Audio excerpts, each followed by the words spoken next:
IGNOU MPS 003। आज इसके इकाई नंबर 5 असमानता, जाति और वर्ग, इसे समझने का प्रयास करते हैं। चलिए इस आसान नोट्स की मदद से एकदम बेहतरीन तरीके से समझने का प्रयास करते हैं बिना किसी परेशानी के। और अगर कोई परेशानी आता है तो कमेंट बॉक्स में जरूर पूछें। प्रस्तावना: भारतीय समाज की संरचना ऐतिहासिक रूप से असमानता पर आधारित रही है।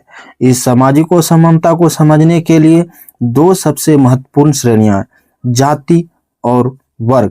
जहां जाति व्यवस्था भारतीय समाज की एक पारंपरिक, बंद और जन्म आधारित व्यवस्था है, यहाँ वर्ग व्यवस्था एक आधुनिक, खुली और आर्थिक आधारित व्यवस्था है। आधुनिक भारत के विकास और राजनीति में इन दोनों के बीच के अंतर संबंध ने एक बहुत ही जटिल सामाजिक ताने बाने को जन्म दिया। तो इस प्रकार हम लोग देखते हैं कि जाति जो एक बंद व्यवस्था है, वर्ग वहीं एक खुली व्यवस्था है। ये दोनों में आधुनिक समय में काफ़ी अंतर संबंध या फिर बहस देखने को मिलता है। तो अब हम लोग आते हैं पॉइंट नंबर 2, जाति व्यवस्था की प्रकृति और विशेषता। तो जाति भारतीय समाज की एक अनूठी और प्राचीन संस्था है जो असमानता को धार्मिक और सामाजिक मान्यता देती है। इसमें मुख्य पॉइंट है जन्म आधारित। किसी व्यक्ति की जाति उसके जन्म से तय होती है। व्यक्ति कितना भी मेहनत कर ले वह अपनी जाति नहीं बदल सकता। यह एक बंद व्यवस्था है। शुद्धता और प्रदूषण: समाजशास्त्री लुई ड्यूमो के अनुसार जाति व्यवस्था पवित्र और अपवित्र के सिद्धांत पर टिकी है। पदानुक्रम में ब्राह्मणों को सबसे पवित्र और दलितों को सबसे नीचे माना गया है। अंतर्विवाह: जाति व्यवस्था का सबसे मजबूत नियम अपनी ही जाति में विवाह करना, जो इसकी संरचना को बनाए रखता है। व्यवसाय का निर्धारण: पारंपरिक रूप से हर जाति का एक निश्चित व्यवसाय होता था, जिसे आर्थिक गतिशीलता रुक जाती थी। अब अगला पॉइंट है हमारा वर्ग व्यवस्था की प्रकृति एवं विशेषताएं। वर्ग एक आधुनिक अवधारणा है जो मुख्य रूप से आर्थिक कारकों पर निर्भर करती है। आर्थिक आधारित: वर्ग का निर्धारण व्यक्ति की आय, संपत्ति, शिक्षा और व्यवसाय से होता है। उच्च वर्ग, मध्यम वर्ग और निम्न वर्ग। खुली व्यवस्था: यह जाति की तरह बंद नहीं, यदि कोई गरीब व्यक्ति मेहनत करके अमीर बन जाता है तो उसका वर्ग बदल जाता है। इसमें सामाजिक गतिशीलता संभव है।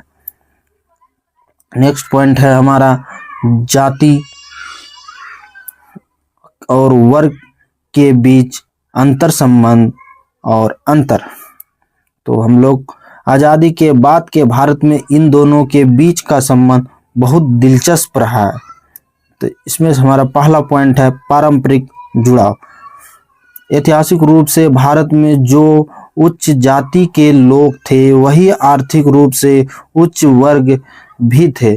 जो निम्न जाति के थे वही निम्न वर्ग के थे।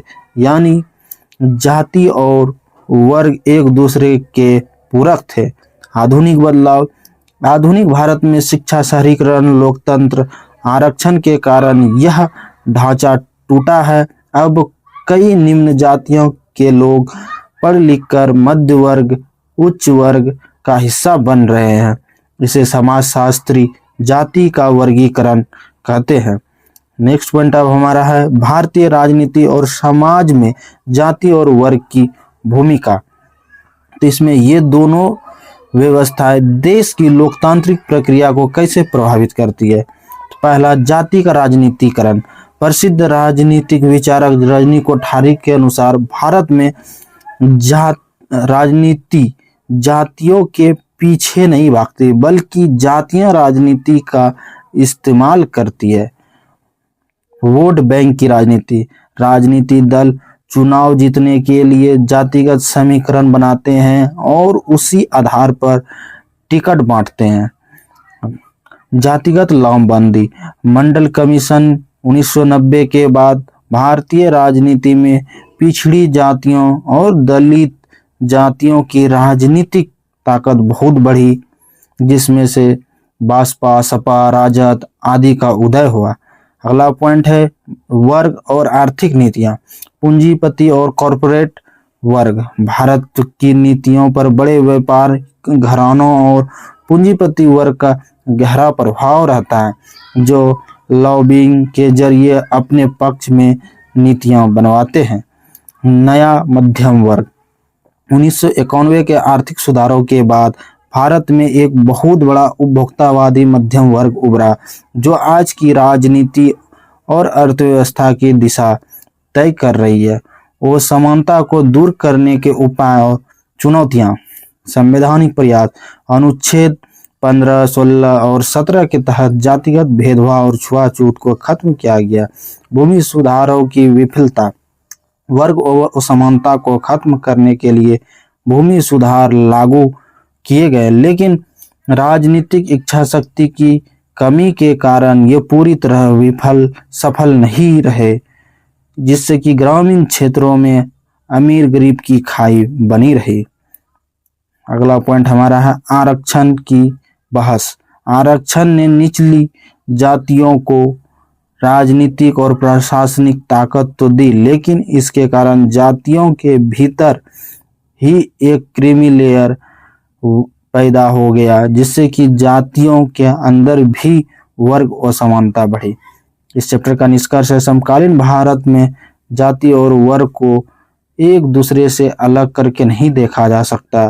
भारत में सामाजिक असमानता केवल आर्थिक नहीं है, बल्कि वह सामाजिक भी है। आज जाति के भीतर वर्ग और वर्ग के भीतर जाति की नई परतें बन रही है। भारत में एक समतावादी समाज की स्थापना तभी हो सकती है जब सामाजिक न्याय और आर्थिक न्याय दोनों को साथ लेकर चला जाए।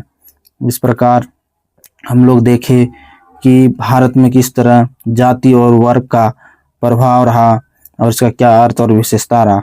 अब मिलते हैं हम